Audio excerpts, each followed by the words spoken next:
Hello বন্ধুরা, কেমন আছে সবাই? আশা করি খুব ভালো আছো। আর এখন বাজে 9টা 4 মতো। আর এই যে কারেন্টটা তো চলে গেছিলো ওই 7:30টার দিকে। এখন আবার কারেন্টটা এলো, আবার দেখি জল নেই। তো এটা বাজার করে এনেছে ওই ব্যাগ। এদিকে ভাতটা বসিয়ে দিয়েছি, মাছ ধুতে গেছে, দেখি জল নেই। এখন জল তুলতে যাবো। বাটা মাছ এনেছে আর এটা হচ্ছে চিংড়ি এনেছে।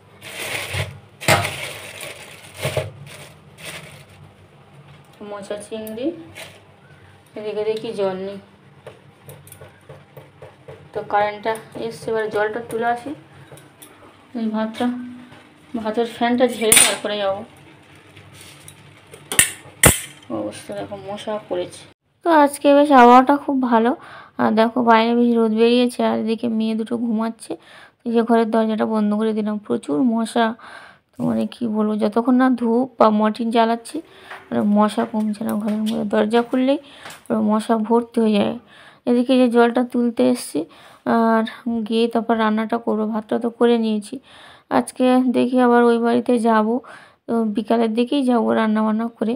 তো মিস্ত্রি আসবে, তো চাবি দিতে হবে। ফোন করেছিল, ওই যে বাথরুমের দরজা লাগাবে, তো ওই জন্য। এদিকে ঘরে এসে দেখো ওই যে বাটা মাছগুলো আবার ধুয়ে নিলাম, চিংড়িগুলো ধুয়ে নিয়েছি। তো ভাবলাম একটা সবজি করব আর চিংড়ি একটু ঝাল করব। আর উচ্ছে আছে, উচ্ছে ছিল সেদিনে খানিকটা, তো সেগুলো আবার পেকে যাচ্ছে। তো সেই উচ্ছেটা আবার একটু ওই ভাজা করব। আর এখন আজকে আবার উচ্ছে এনেছে, সেগুলো রেখে দেবো। এদিকে এখন অনেকটা বেলা হয়ে গেছে, আর সকাল থেকে কিছু খাওয়া হয়নি। তো এই দুধ টোস্ট ভিজিয়ে খাচ্ছি। আর এদিকে দেখো এই যে মাছটা আমার ভাজা হয়ে গেছে। তো এই যে এদিকে কচু আর ওই এনেছে বিনস, আর হচ্ছে সেদিনে সজনে ডাঁটা এনেছিল, তো ওই দিয়ে একটু হালকা করে ঝোল করব। আর হচ্ছে এদিকে যে চিংড়িটা ভেজে নিচ্ছি, চিংড়ি ঝাল করব।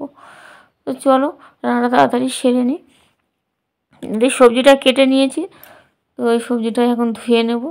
আর আজকে শরীরটাও ভালো নেই, সকালে একদম মানে মাথা এত ঘুরছিল কী বলবো, সকালে উঠতে ইচ্ছা করছিল না বলে আজকে অনেকটা বেলা হয়ে গেছে। আর এই যে উচ্ছেটা কেটে নিচ্ছি, আর এখন এই যে তরকারিটা বসিয়ে দেবো। তো উচ্ছেগুলো বেশ কচি কচি আছে, আর উচ্ছের দানাটা না ফেলে দিলে আমি খেতে পারি না। তো মানে পাকা উচ্ছে অনেকে দানা খায়, কিন্তু আমার একদম ভালো লাগে না খেতে। এদিকে যে তরকারিটা করে নিয়েছি, চিংড়ির আর এই আলু উচ্ছেটা ভাজা কেটেছি, ওটাই হচ্ছে ভাজা করছি। আর এখন এই কয়েকটা বাসন পড়েছিল, সেগুলো ওই যে ধুয়ে নিলাম, আর ঘরটা মুছে নিচ্ছি। নিয়ে এখন যাব স্নান করতে। তো স্নানটা চলো, তখন কী রান্না করলাম তোমাকে দেখানো হয়নি। দেখো চিংড়ির ঝাল করেছি, আর ওই যে মাছ দিয়ে একটা ওই কচু দিয়ে তরকারি করেছি, আর এই উচ্ছে আলু ভাজা করেছি। সবার খাওয়া হয়ে গেছে, তো এখন আমি খেয়ে নেব। আর এই যে ফল এনেছিল সেদিনে, তো ইয়ে ফ্রিজে ছিল, তো সেগুলোই বের করলাম, করেই কেটেছি। তো ছোটো মেয়েকে দিচ্ছি, ও আবার লেবু খেতে চায় না। আগে লেবু খেতে পছন্দ করতো, এখন আবার আপেলটা খায় আর কি। তো ওই জন্য আপেলটাও নিয়ে নিয়েছি, আর লেবু দেখি বড়ো মেয়েকে দেবো। তারপর এই খাওয়া দাওয়া করে নিয়ে একটু শুয়েছিলাম, আর ফোন করেছে ওই যে মিস্ত্রি দাদারা, যে ওই বাথরুমের দরজা লাগাবে। তো ওই জন্য আমার চাবি নিয়ে দুই মেয়েকে নিয়ে এসেছি। তো এই যে দুটো দরজা এনেছি। ওই যে খাঁজ মতো আছে, ওই রকম হবে নাকি? সেটা তো আমি জানি না। হ্যাঁ, তাহলে কোথায় করলে ভালো হবে সেটাই করে দিই। হ্যাঁ, তাহলে ওখানে করে দিই। হ্যাঁ হ্যাঁ,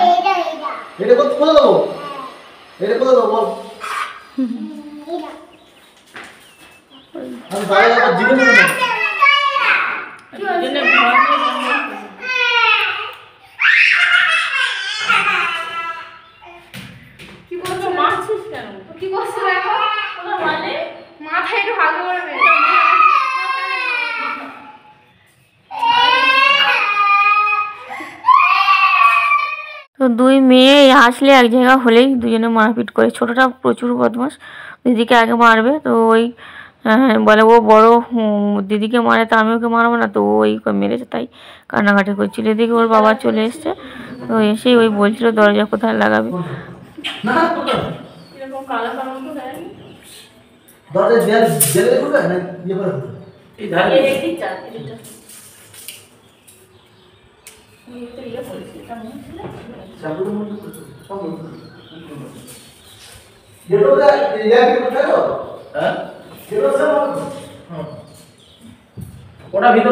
তো আমার বড় মেয়ে ওই যে পাতাটা আছে, যে পাতাতে দরজা, ওটাও পছন্দ করেছে। আর আমি ডলফিনটা মনে হয় যেন ময়লা পড়েছে না কি তা কি জানি, পুরোনো দরজা। তো বলছিলাম, তো বলছিল না না দরজা একটু পরিষ্কার করে নিলে ঠিক হয়, ময়লা পড়েছে।